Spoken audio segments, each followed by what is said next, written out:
Welcome to Talking Junk. I'm your host, Jason Melendez. Live now every week on Fridays. Talking Junk. A multitude of professionals in different aspects, different walks of life. You have to come on and talk junk like a normal person.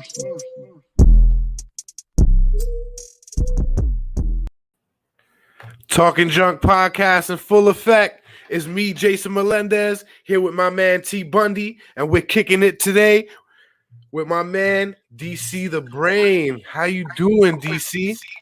Man, I was about to fall asleep till you put that intro on. I'm ready. Let's go. Oh, before I get started, gotta get something off my chest real quick. Sprinkles! There we go. I'm ready. Sprinkles! I like that tagline. I've been seeing that pop up there. I like that sprinkles. I like that. Yeah, I own that hashtag now. That was like I'm an SEO guy, right? So my game is just superior, right? And it took me years to learn it, but yeah, it's not easy. It's street art to me, right? Because everybody doesn't know how to do it, and people usually do it the traditional way, but I use it in ways that just are bananas. And you know, it is it's painful, right? But once it works, you never have to worry about it ever again. Crazy. Yeah.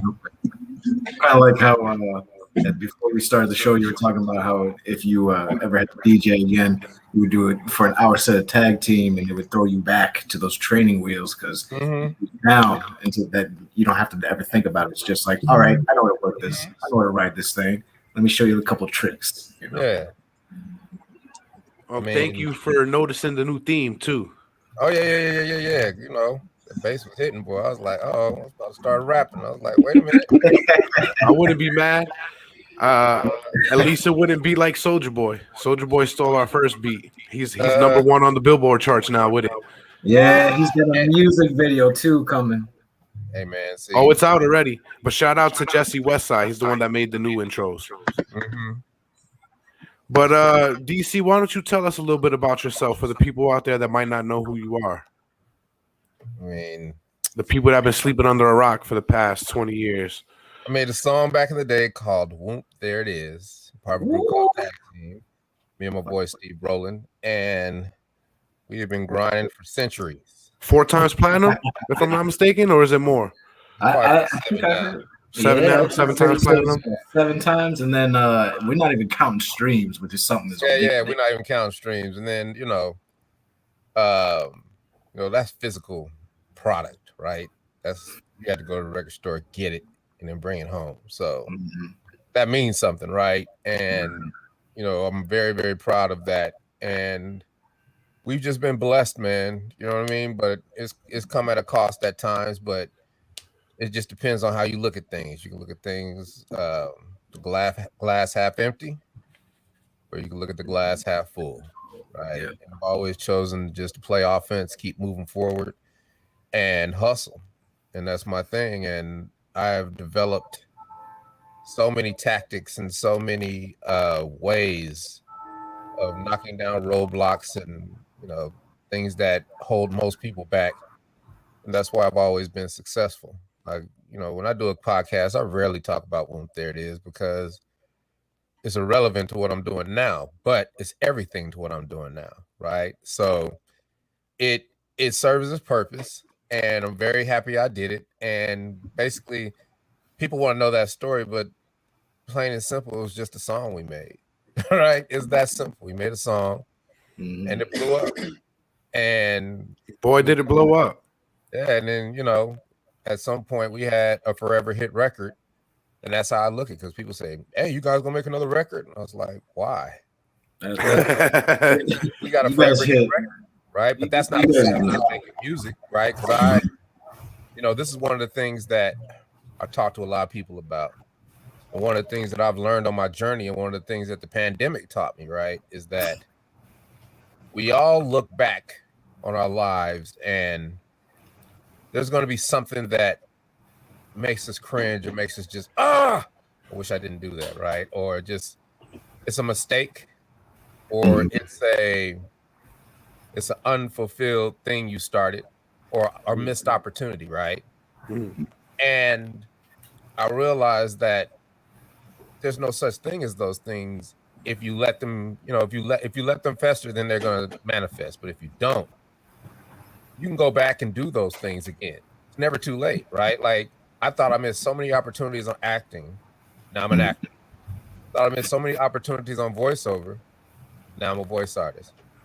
I used to beat myself up about signing a messed up record deal, but here I am 28 years later, tag team back again, right? I mean, you guys were young, so it was a common mistake that a lot of artists make. Yeah, everybody does it, and it's like there's so many levels to everything, because what I do now is that I feel it's my responsibility to talk to people and tell people, whoever wants to listen, the things I wish somebody had told me when I was a young man. Like you just told me about your situation.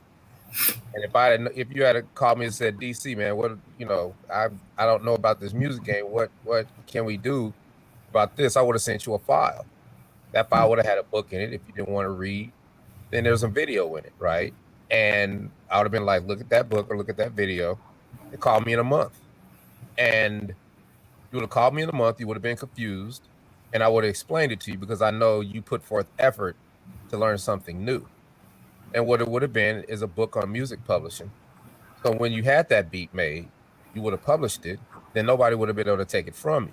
Right? Well, see, we bought the rights to be able to use it and distribute it under our likeness, but we didn't buy the exclusive rights. So that's where we messed up. Yeah. So, okay. So, yeah. But if you had this, right, you would have understood that. Mm-hmm. Then I would have given you the back end instead of the front end. Right. Yeah. And that's the most important. That's what I do for cats. I'm like, DC, I understand it, but how is that relevant? I want to be a star, and I want to be this, and I want to be that. And I'm like, I made it possible for you not to ever get taken advantage of in the music industry because you know music publishing. Don't you think that's more important than the money, the cars, the clothes, and all that? Because that's knowledge is power. But the long game is being able to. You can have a mediocre record, and you can license it 20 years later, and you never know what you can license it for, and you can make an income. It basically turns into a pension plan. So which is where Geico came in for you. Actually, Geico came in because of SEO. That hustle. Yeah, 2011, right? 2011. I get a call while I'm at work DJing, and I'm like, I'm not getting a call at work. And they're like, she will not get off the phone, DC. I was like, which one of these broads? I don't. But anyway. and it was the lady. I was like, you gotta call me in the morning. Call me in the morning at this number. She called me in the morning as a reporter from the New York Times, right? And she said, have you seen the Gawker article? And I was like, huh? It's like Gawker wrote an article that Barack Obama was in you guys' video. And I was like, how did you even find me? Right? That's what I was tripping on. It was very hard, my friend. It was very hard. And we did a whole week of national press, CNN, all the major networks, the morning shows.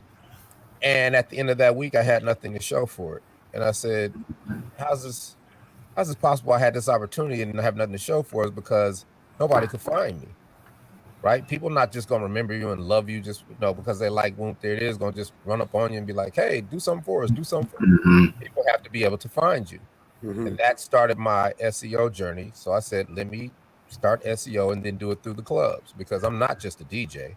I'm your sound guy. I'm your light tech. I do your flyers. I do your videos. I do your voiceover for your radio spots. I cut your spots. I'm the producer for everything. I do all your marketing. I do your press releases. I do all the things that I need to learn to make. You're the glue, the staples, and the tack holding everything together. And what happens is you make yourself invaluable. Yes, absolutely. Then if another club comes and say, hey, DC, I got a night for you, plus you can do this. The owner of the club here says, you ain't going nowhere because of this. And she cuts a check to you. And you're like, you're right, I'm not going nowhere. And I got health insurance, and I got a life insurance policy. So now I get to practice, right? All the things that I know I need to know to make my own business better in the club. So I got 7 streams of income in one club. Right? That's the way to be right there. That's how you multiply that income. And that's one of the concepts and the tactics that I've used over the years called learn how to learn, right? It's not just mere, it's not enough to just learn, right? Here's an example. Say I get a long email. We've gotten long emails before. You're not trying to read all that, right? You're trying to run through them and be, after the first 3 lines, you're daydreaming, right? But I need to read this email, so I dump it in the AI software, which reads the email to me while I'm still looking at the other emails. And then I hear something. Wait a minute, let me check. Now I'm reading with the AI that's reading to me. Now I'm reading more information, right? So I've done 4 or 5 things, and now I understand what that email was, and I didn't even have to go through the pain and the daydreaming and having to read it 3, 4 times because I can't keep my mind straight. And now I know it. And those are tactics of learn how to learn, figure things out, think differently, always play offense, keep pushing, hustle, right? I like that. That sounds like a book right there, sir. I've been doing it since day one. So, after the Barack Obama thing, I got good at SEO. It took 10 years. Now, was Barack in the video? No, it was LA Snow from the group Deuce, but they got a frame that looked exactly like him, and they just ran with it. That's usually what it is, right? We was on the Stephen Colbert show. Jeannie Most on for us for CNN. Just the magnitude of things that we were on from a press standpoint. We should have been able to make money off of that, right? Yeah. That should have been able to make something happen, but nobody could find us, and that's part of staying relevant. So 10 years ago, you type in tag team, it's all wrestling. Yeah. Now, are you guys wrestling fans? Because I see a couple references in Whoomp for some wrestlers. I mean, everybody's a wrestling fan with their kid till they figure it out, just like everybody likes Santa Claus till they figure it out, right? Thanks a lot. Thanks for calling me a child, DC. I appreciate it. Hey, look, everybody needs to be a child at heart. We're changing. Is it because you see the wrestling stuff in the back, the quick little jab? I understand. And you type in tag team today, it's all tag team. And, I get a call from my agent, and my agent's like, DC, you just booked a Geico commercial. I'm like, why are you playing with my emotions? I didn't audition for a Geico commercial, right? And she's like, no, you booked a Geico commercial. And I'm like, she said, they wanted tag team. And I was like, oh. And what happened was they called the tag team phone, which is a phone that I have on the website. And I rarely answer that phone. I do answer it, but I didn't answer it this day. And because I lay good breadcrumbs all over the internet, they went to my IMDb, which is my actors portal, and called my agent. And then my agent got the call. And then I was like, okay, I got it from here. But I was like, no, let your agent do it because you got to go get lawyers and all that other stuff. And we know how that turns out. So let the people who know what they're doing do this. You've been working with them for 4 years. You trust them. They're your acting agent and your voiceover agent. And I let them make the deal. And it's the most lucrative deal I've ever made in my life. Good. Right. And thank the Lord, it was a little easier for us to find you. Yeah, exactly. It just, when everybody asked me, like, I know you were hyped. Were you happy? And I was like, yeah, for the first 2 days. But then I knew I had work to do because we're in the middle of a pandemic. So there's going to be no shows. It's almost like we got a Geico commercial for nothing, right? So, Salt and Pepper did theirs in 2014, and they've been touring since, till the pandemic. But I just pinned my ears back and I started preparing as an actor. Right. And I said, I want to have 5 or 6 things that we bring to the table. And I thought of the spin and scoop. And the spin and scoop, I was trying to find somebody to fabricate it, but nobody could do it. But I was like, it's okay. We're going to keep trying. I know kids love sprinkles. I don't know why they love sprinkles. But I said, we got to have tons of sprinkles. So I'll do the salt-based sprinkle off the elbow. And I'll do the LeBron James at the scorer's table throwing up the chalk. Right. Yeah. Just have the sprinkles, and then we do a dance down south called the Yeek, right? And people down south will know, and they'll know that we represented our culture, right? And after that, had a couple of more things that were minor, but then we had our production meeting, and I went to the director and I said, hey, I got some ideas, like anything you want to do, DC. I was like, Yeah. Did you And I get was like, producer credit on there? Because it sounds like you should have. but I don't have to have all that, right? It was more important to me to That make is sure that truth. commercial. It was more important to me to make sure that commercial represented what it was supposed to represent, which was one thing.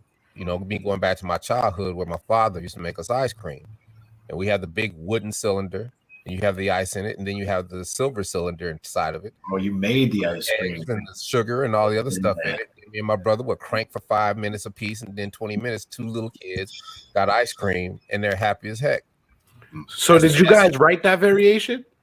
No. This is we let them write it because it's only 2 lines, right? Now if they try to write a whole song, it's like, nah, that ain't gonna happen. It is catchy as shit though. It is. And they went It's through playing in my head right now. It went through like 4 iterations of it, right? So we had a production meeting. I said I wanted to do a spin and scoop. We're not gonna be able to do it, but I got enough other stuff. He's like, no, it'll be done tomorrow. I was like, word. And got the set, and everything was there. And the spin and scoop was there, and I had to figure out how to use it because it was like a real caveman type situation. Well, it is Geico. Real crude, right? And we had a ball the whole day, and we shot that video, and it was over. And we, it was just like, now it's time to wait. But I didn't wait because I wasn't about to sit there and just be happy I had a Geico commercial. I had to figure something out. So I said, get a publicist and just work it, right? And I had meetings with publicists, and nobody could figure out anything how to work it, right? Because it's like we're in a pandemic. Well, where we usually go to New York and run you through a junket, and we usually do this and we usually do that, and we just don't see how we could. It doesn't make sense to do it, right? And I was like, okay. And there's one of those another one of those learn how to learn moments where anytime somebody tells me I can't do something, or they put a roadblock in front of me, or makes you want to do it more. It makes you want to do it more, but you got to be smart about it, right? And whenever that happens, you got to develop tactics that just are innovative that nobody ever thinks about. And one of those tactics is joining an organization or a society or an association, because they are filled with professionals who love their profession and have mastery of their profession. And these are individuals who've been in that game for 10, 20, 30, 40 years. And they're the ones that can tell you everything inside and out about that industry. Always surround yourself with people smarter than you. Yeah. And they got resources for everything you need. And 2 days in, I'm on a Zoom call, and with this guest is a CEO of this big PR firm. And I know a little bit about PR, so I got press releases ready, stuff like that. But I wanted to know am I wasting my money on this press release?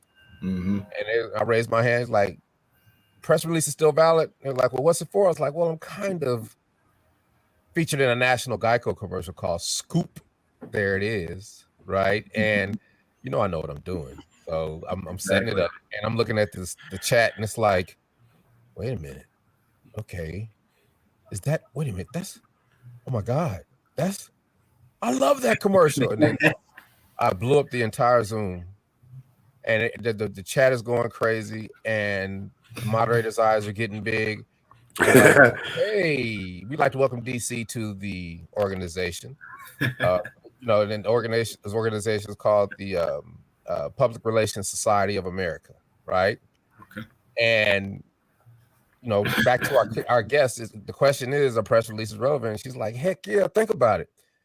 The last year was COVID. Everything was COVID. Every news story was COVID. Everything was COVID. Everything was doom and gloom. Everybody's fighting each other. Everybody's tripping. Everybody's just in disarray. And then here you guys come throwing around sprinkles and spinning scoops and ice cream and all this. Bringing that joy. Yeah, you got a joy, a feel-good story. You're making people happy, and everybody need to smile exactly at this time in history, right?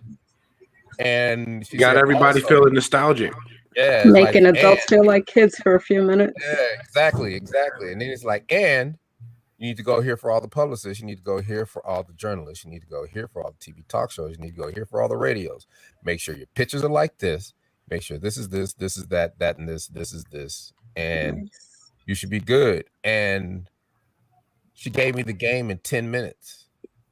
Wow. And I haven't looked back. And it's opened my life to things I could have never imagined. Wow. And it is the reason you and I are talking right now, right? Because I could have just sat back, but I was like, I'm going to take these lemons. I'm going to make me a lemonade company. I'm a franchise. Clearly have the mind of a Sell it for customer. $1 billion. That's what my mindset was, right? You took the lemons and you thought Beyonce. I hear you. I mean, just went crazy with it. And, you know, now I just, everything is just happening in a way that I could never have seen. And people are always trying to tell me, you can't do everything, DC. You can't do it all. And I'm like, I know I can't, but I sure enough can prepare for it. Try. I can prepare for it all, because if something comes back and hits me in the head, I'm ready for it, right? Yeah. And all the things that I regretted and all the mistakes that I made all throughout my life, I am actually excelling now, and the acceleration's on a level that they're all accelerating at the same time. So now I can't even handle it. I am so tired right now because I've done 2 acting auditions, 5 voiceover auditions, 4 podcasts, and a couple of meetings, right? I actually wanted to ask you about the voice acting, the acting work that you're doing. What are you being featured in? Because when I was looking and seeing what you had done, I was seeing how long out it was, and I saw it was relatively recent on the IMDb. Yeah. So what kind of got you into the acting vein? Did you just one day decide, you know what, I'm tired of doing what I'm doing, or like I'm done with DJing, I still want to go out there? Did that make you just automatically look at acting and try and get in there, or did you just kind of find yourself in a movie one day? I never thought about acting. Actually, a friend of mine was like, why are you doing voiceover? You need to act. And I was like, shut up. You know what I'm talking about. Voiceover was part of that being in the corridor, right? Like if I'm at the club, I need to get better at voiceover so I can make more effective radio spots so I can get more heads in the club, right? Okay. And it's like you do all these things for the club, but then each piece of it, you want to be better at that one thing. So I need to be better at video editing. I need to be better at voiceover. I need to be better at fashion photography. I need to be better at graphics, right? You sound like me with this podcast. Yeah. But you know, and people are like, man, you got tentacles all over the place, man. You know, you're doing too much. And it's like, okay. And then people are always like, you know, jack of all trades, master of none. But if you live long enough and you hustle hard enough, all these things come together as one. They serve you. And all those trades, some of them you become masterful. Oh, right? Yeah. And now I wouldn't want to be a fashion photographer as a job, but I'm cold with it. And I could do it for myself or for my company or anything I want to do. Right. And you develop, and you know, it's not enough to have a tool belt, you know, because you develop these things to have a tool belt or people say a toolbox. I got a damn tool shed. Well, it's good to have a tool shed, brother, because then you don't need nobody else. Yeah, exactly. You're self-sufficient, right? And then and everybody's like, well, why don't you get people to do stuff for you? I was like, because it don't never work. Nobody can do what you need you to do. They're not going to do it as effective as you, right? Especially if you mastered it, right? So nobody's going to share your vision. Yeah, I go all the way to the end. Then I can teach it to people. I can teach it to somebody. I got a guy in Bangladesh that cuts out my pictures, does a little retouching for me, and I had to teach him, and it was brutal. But I taught him. Now I save myself 4 days a week. That's a 4-day-a-week project doing that stuff. I'm trying to do the same thing with these two here, DC. You got to teach me, man. Hey, man, it's. I'm busy, and you know this, Jay. No, but this is how I bought. This is why I've been doing it for a while, right? You got to flip things, right? Like, I love being wrong, right? I love being wrong because it's the path to being right.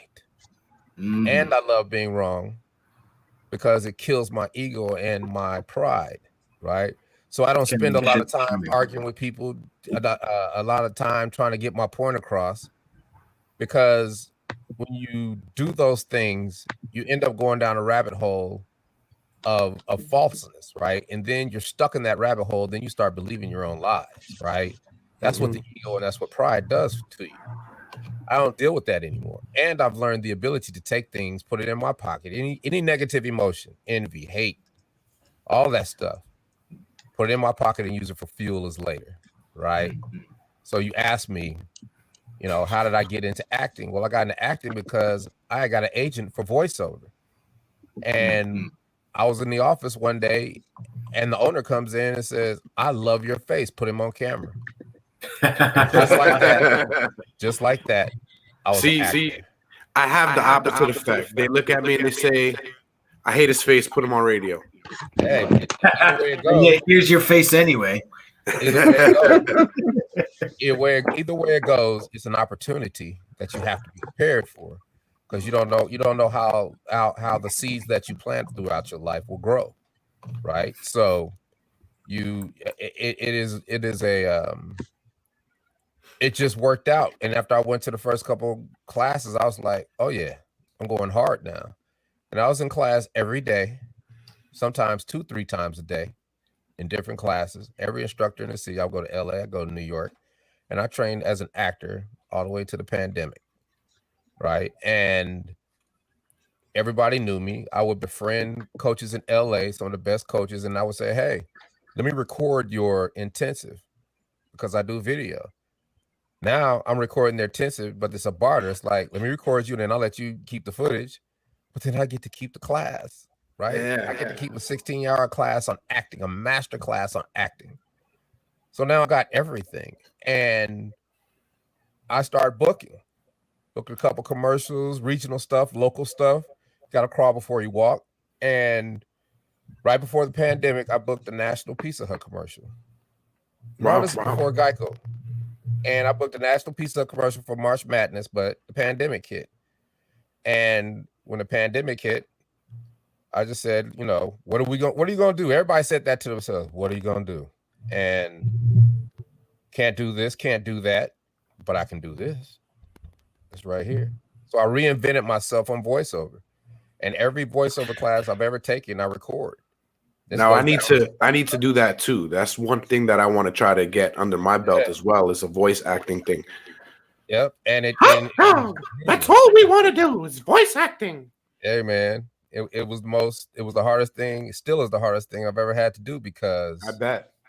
I went back to the beginning, reinventing myself, and I had to listen to myself 10 years ago. And it was just heartbreaking, hearing yourself talk as a man, because I thought I could whoomp, there it is, my way through anything back then, right? And I was wrong. And I was in my own way. And I thought my teachers didn't know what they were talking about. And I'm trying to complacent. Not even complacent. It was more, I'm trying to figure out why this isn't happening for me, because I'm putting in the work, right? And sometimes, it takes years. This is the thing, you forget that sometimes, that, mastery takes years. Doing the task doesn't mean you know why you're doing the task. Yeah, and I listened to my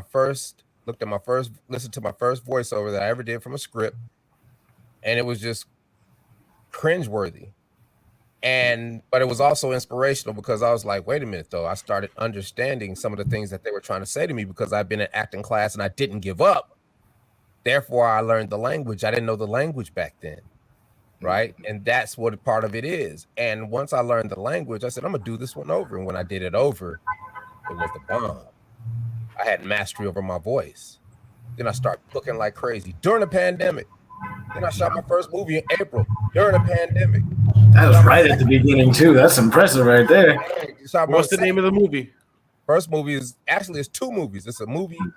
It's called My Corona. It's about, just the whole corona process, from the time when everybody thought we was going to start turning to zombies eating each other to maybe like May, right? And then there's a documentary of shooting a movie in the age of corona. So now I'm in a documentary and I'm in a corona movie. Then I'm in another movie in the summer, which is called The Mediator. Then I booked the Tyler Perry show. Oh, then I got on for voiceover for a grocery store chain. And then here comes Geico. Hey, right? there you go. All this happened before Geico. So you was hitting your stride before the big bucks. Yeah, I always do because I'm not. That's the importance of not being a star, right? Because the Whoomp side doesn't know that I act and do voiceover, and the voiceover acting side doesn't know that I do Whoomp. Mm-hmm. So now people see me for who I am. They see me for my character. They see me for my work ethic. They see me for my hustle, and they appreciate me, right? Mm-hmm. And then when they find out I am that person, that's just, you know how you drop a bomb, you have collateral damage? Yeah. I drop this bomb, I call it collateral sprinkles, right? Because these are the things that you've done, and all these good things happen from it, right? Because it's icing on the cake. It's the sprinkles on the cupcake or the sprinkles on the ice cream. You already got a good bowl of ice cream. You put sprinkles on it. That's, you see what I'm saying? So that's what this is for me. And I do not want anybody to give me anything because of who they think I am or what I've done. I am an artful cat who despises fame and stardom. I love the money, but I don't have to have that fame and stardom because to me, it's more about the work and the mastery, right? Yeah, who needs the limelight? Yeah, the limelight, they can have that because that's not, it's false, right? And then you got everybody trying to do what you did because they think you did it a certain way when you didn't even do it that way. Like there's so many narratives that aren't true. But Yeah, so Big had it wrong. It's not more money, more problems. It's more eyes, more problems. However, I couldn't care less about none of it. I care about the craft. I care about the work, right? Because if you put in the work, can't nobody take nothing from you. Can't nobody dictate to you what you're gonna do because you know you can go make money. I know that I got 10 hustles in the hole, and if you take one of them, you can have it because I've got another one. Next man on deck. So, those are the things that's how I roll, and I understand that. I try to talk about myself in that way a little bit but you had no idea this podcast was going to be like this tonight, right? This is about I owe it to people to tell them the real deal about what I went through and how I went through it, and this is what it is. This is not what I did on a tour bus. This is not what you know what I mean? This is all about when somebody hits you in the head or when somebody takes something from you or when you want to quit or when you want all these emotions that keep us from doing things, you better come up with a solution that gets you out of it. Because you're going to be stuck and then you're going to be 50 and you're going to be wondering what the hell happened to my life. So I'm curious because it sounds like this whole learning and hustle mentality has been with you for quite a while. So since Whoomp There It Is came out when you were so young and it was multi-platinum, national hit. I had never heard hip hop. I watched Mighty Ducks, and then I heard that song, and I was like, okay, so black people play hockey, and they also make great music. This is great. And you know this because Mind you, myself. So like, yeah, exactly. Tyler is black himself, so that was like an introduction. Okay, this is dope. So since you were younger around then, I think I saw an interview where Roland said you were maybe around 26 or he was around 26. Did you guys kind of ride like that hype train? You're just like, hey, we're partying, we're really getting that Whoomp, there it is. And then at one day, it just kind of hit you like, this ain't it though. And you just kind of flipped the script. Or did that just kind of like never really happen for you guys? It was just kind of like the one hit wave that you rode and then you just kind of rode it back down? Or did you guys get it kind of caught up in that hype and then just realize this isn't it? It was never like that. After that first album, you guys got into that lawsuit, so that's the reason why you slowed down, right? No, it was after the second album. After the second album, the record company, we got a 4 good year run. A lot of money, had a lot of fun, the whole nine. But that was never it for me, ever. Like I was a DJ, man. I've been a DJ since I was a kid. And you were DJ Magic City too, no less. Yeah, man. Like after the first month of working at Magic City, I was liberated as a man. In more ways than one, I'm sure. Seriously, man, because the mission of men is to get as much booty as they can, right? And after a month of working at Magic City, I realized that was not the most important thing in life, and it actually, for me, was to have relationships with all those beautiful women.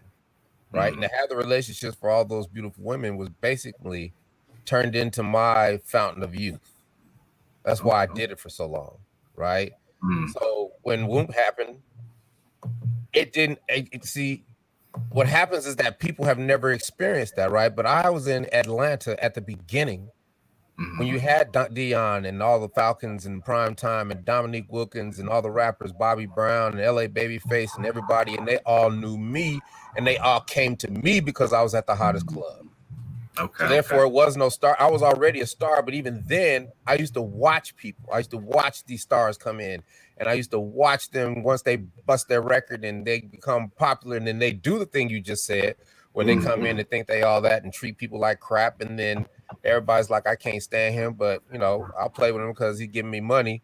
And then when all that runs out, I see the same people that were like, I hate him, just revel in glee at their demise, and those people never came back. And I vowed that I would never be that dude. I vowed I would never be that dude. And then when Whoomp hit, my father pulled me to the side and he said, "Hey," he said, "I'm proud of you.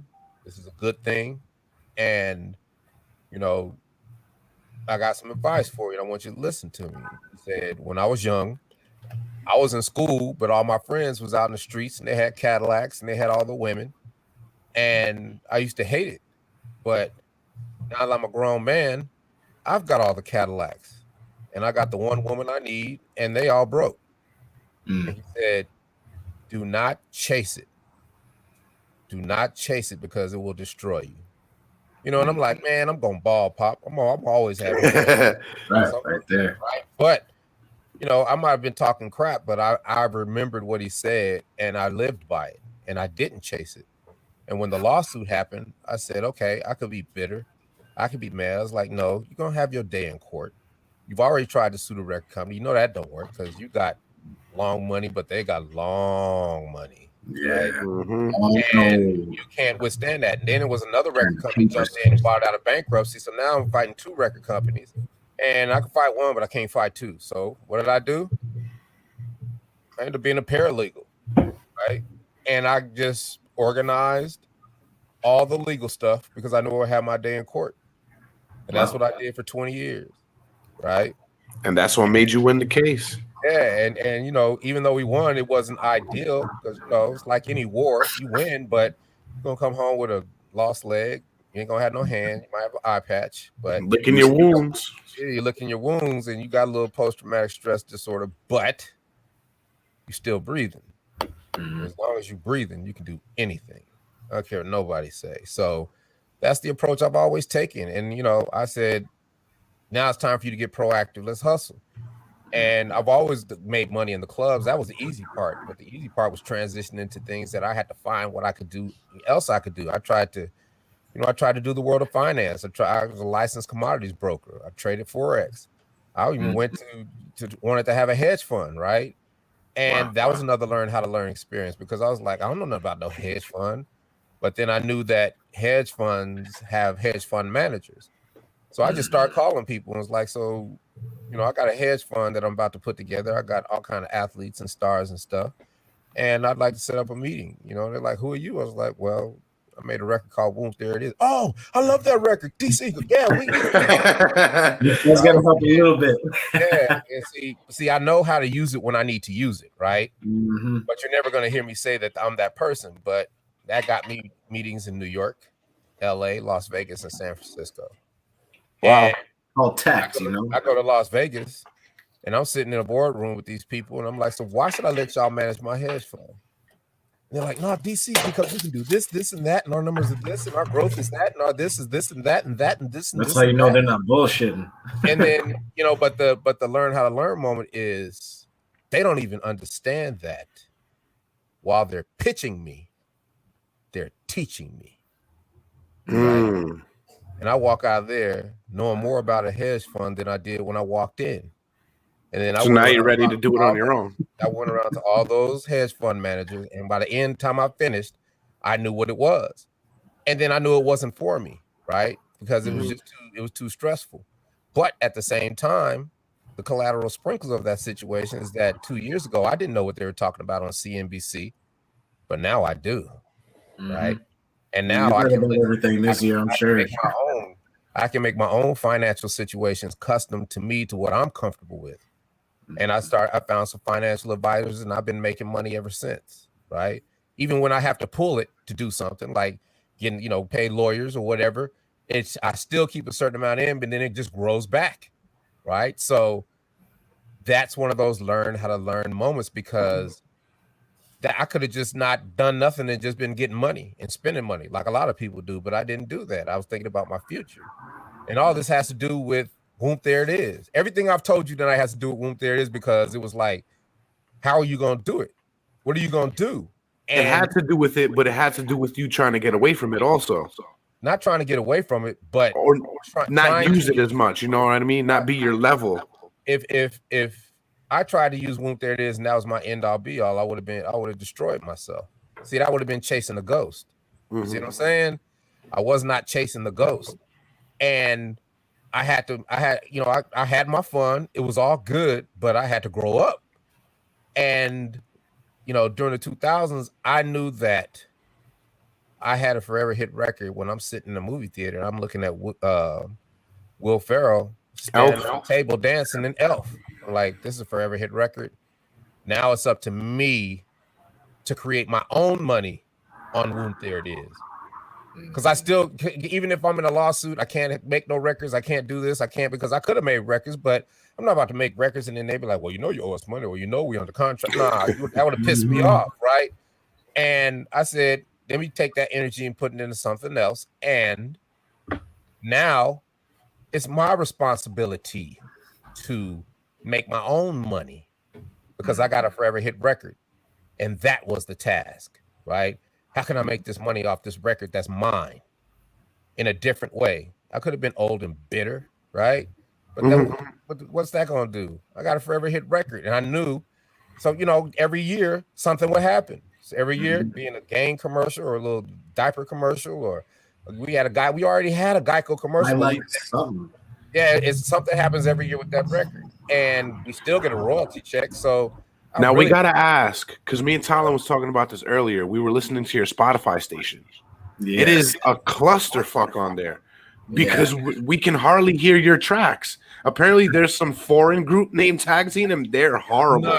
Okay, so what happens? They're listed with you, and you guys have the main picture. Those are people who know how to use SEO to their advantage, right? So they're like, okay, let's latch on to tag team. And then we get on their portals, and I've done a real good job of cleaning all that up, right? But I haven't got to Spotify yet, because I really don't care about what we've done as far as putting old music out, right? It's not that important to them, because I get more out of the SEO than I would out of just having Spotify. And everybody know where they can go find the stuff that they need to, but everybody does remix. Right, and you can't stop that. So many. If somebody does a tight remix and they throw it out there, then hey, they can have fun doing it. But it's not my responsibility to run after people who do a remix that might not be right. And then they get permission to do this, right? They get permission from the label who has administration over the publishing, because we still own half the record, but the fatal flaw was signing over the administration, right? So that's like having a Rolls Royce, but you gave the keys to somebody. Now you can't never really drive the car. You gotta ask. You gotta ask. You can ride in the car, but you can't never drive it by yourself. You can't never make no moves on your own. But that's coming down though, because that was part of the settlement. So we just gotta whittle that away. And once we whittle that away, then we'll be straight. So I look at Whoomp, there it is, as being a pension plan, but shit, after Geico, I could care less. Geico, let me tell you something. Geico took care of everything that Geico did something that in 28 years I wasn't able to do, and it wiped the slate clean. And now I'm good. And the things that are happening to me, and because of my hustle, it's all because of my hustle, man. Not all of it, but most of it. Everything that's popping with me is my cup, is my hustle, because I play offense. Right, like I know everybody in the Martin agency who makes the Geico commercials up and down the chain. Most artists don't even get to meet those people, because they got a publicist or a manager or people who doing the work for them. I do all the work. There's always roadblocks. I'm everything. Yeah, And so there's going no back- middleman for you. They just go straight to the but- source. But this is another learn how to learn thing. We were talking about when I told you it's my responsibility to get my own money, right? So we've always done shows. We do the halftime shows, NBA halftime shows, NFL halftime shows, stuff like that. One shotters. I wanted to go on tour, so I started hitting up all the booking agents. They're like, DC, you only got one song, and I'm like, well, duh, but that was their not to really just take us serious, right? So I said, okay, thank you.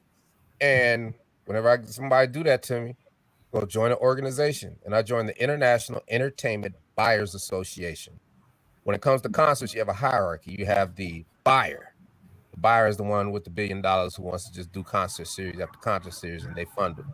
Then you have the venues, which are the stadiums, the arenas, the amphitheaters. Then you have the big boy buyers, the big boy promoters, which is Live Nation, iHeartRadio, those types of companies. Then you have the mom and pops, the very people that were telling me we only had one record. Then you have your managers, then you have the artists. In this organization, I effectively cut out everybody in the middle, and I went to their convention, 5,000 people strong. Me and Chubby Checker, the only black people in this convention. I have a big Whoomp Chubby there. Checker.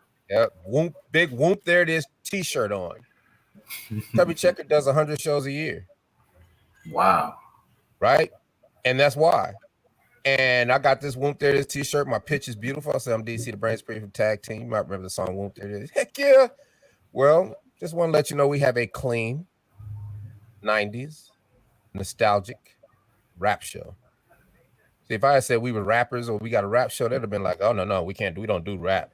But when I said clean and I said nostalgia, they were like, well, so what are you guys doing? I was like, well, if you need us, man, we good. And then I went, and what I effectively They were did, chomping at the bit. what I effectively did, man, take the one thing that everybody was telling me was my weakness. And made it your strength. It made it my strength, because these are the people who said, well, if I got a tour, I could throw tag team in the middle, give me an energy boost. And then it goes to the end of the tour. And there's a place for them. And I found all the buyers who wanted that type of situation. And then we started doing shows. We started doing state fairs. We started doing casinos, started doing cruise ships, rodeos, everything. Any type of entertainment you could think of, entertainment that I forgot about, that I didn't know exists, right? We're doing fundraisers. We're doing charity events, right? We're doing corporate gigs just to sing Whoomp. So now my weakness is my strength, because I didn't give up. I played offense. I didn't quit. I learned how to hustle. I learned how to learn. And you also made it out your wheelhouse, and you took it further. Right? I changed the paradigm, right? And I just paradigm shift. You could do anything you want to do. You just have to think differently. You can't buy into what everybody else is telling you. The traditional way is the traditional way, fine. But it's not the only way. It's not the only way, right? They got tons of says 10 ways to skin a cat. Okay, there's probably 20. Yeah, exactly. I never, and this is why we got shows. And then all of a sudden, the guy who got us the most shows, he got us on tour, and we went from doing 5 shows a year to 30. Wow, and that's good enough for me, right? And we're doing 30 shows a year, easy, for the money we want, and we get to go be kids again, right? So I get to do that. I get to go job I get to do voiceover.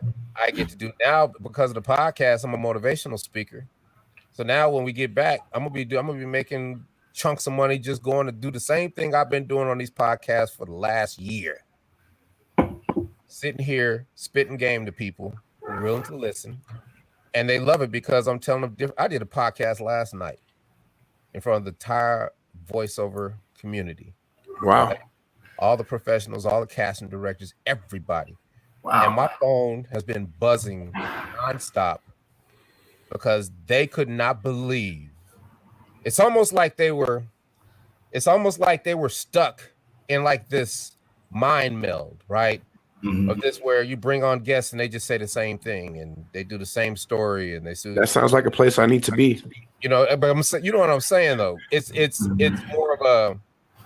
more of a traditional regurgitation of stuff that don't really. Yeah, they're just used to the norm. People come and they do the regular thing. It's bland. But then I come in and just blow it up. And like some of the you give it a little whoop. Yeah, a little whoop or a little scoop or a little sprinkles, whatever. And little sprinkle.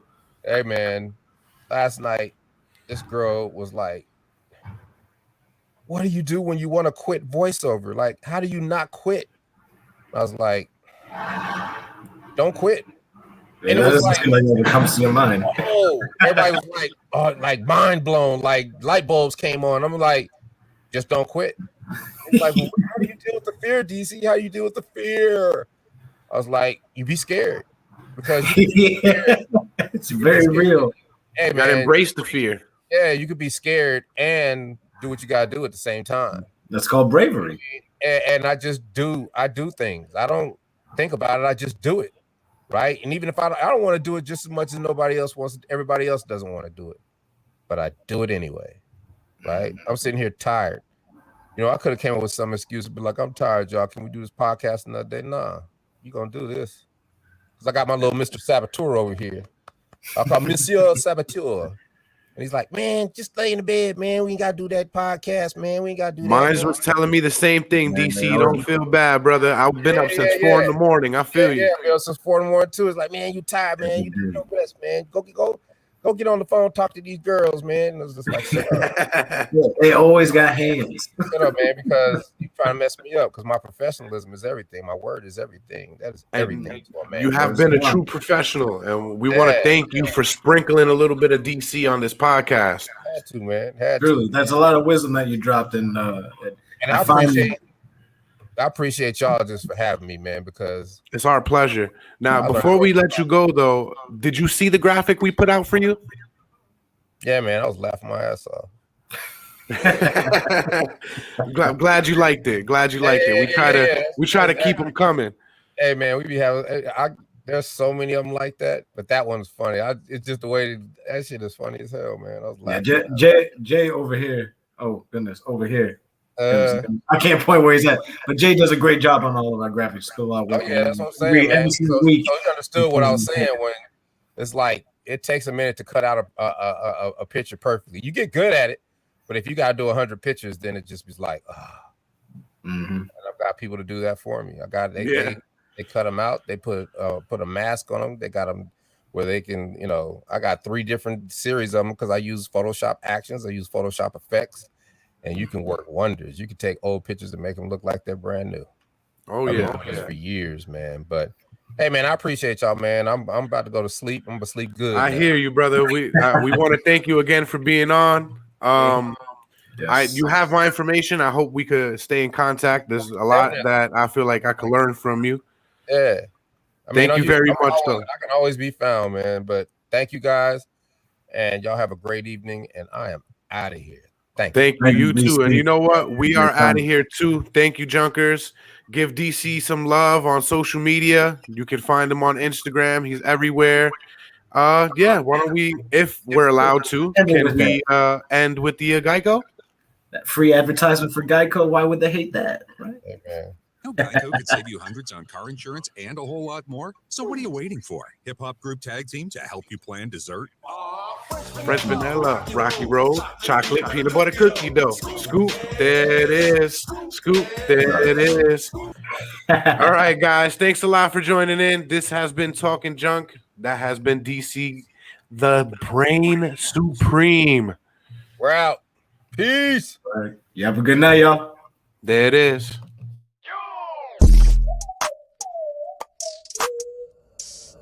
Welcome to Talking Junk. I'm your host, Jason Melendez. Live now.